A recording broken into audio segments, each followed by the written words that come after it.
सारे ये जो संत थे, जब तक वो व्यवस्था के अधीन थे, वो परमेश्वर की संतान नहीं हो सकते, बाइबल कहती है। इसीलिए मूसा, जिसके द्वारा व्यवस्था दी गई, जो पूरे जीवन विश्वास योग्य रहा, मगर एक आज्ञा नहीं मानी, प्रभु ने कहा अब तू वाचा के देश में प्रवेश नहीं कर सकता। And the Lord said, now you will not enter the promised land. क्यों?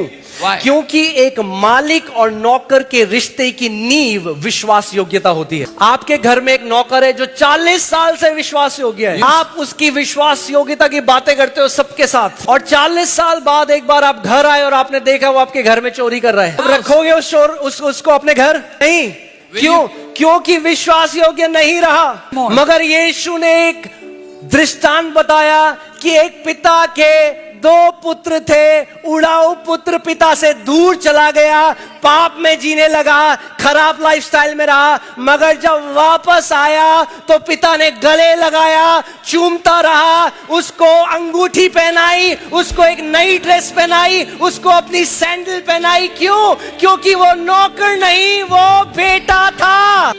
यूहन्ना बपतिस्मा देने वाले ने कहा, मेरे बाद एक आ रहा है, उसके जूते की लेस खोलने के लायक भी मैं नहीं हूं। क्या कहना चाह रहे हो? जूविश उस टाइम में, पहले के टाइम में, In the Jewish times, जब एक मालिक घर आता था, when the master would come तो home, नौकर जूते खोलता था मालिक। और यूहन्ना बपतिस्मा देने वाला कह रहा है, मैं इस योग्य भी नहीं कि तेरा नौकर बन सकूं। मगर फिर प्रभु यीशु मसीह आते हैं, क्योंकि व्यवस्था में कोई लेपालक पुत्र नहीं हो सकता था। because बाइबल में nobody could have been a son in the law. क्योंकि एक दास प्रतिज्ञा में प्रवेश नहीं कर सकता।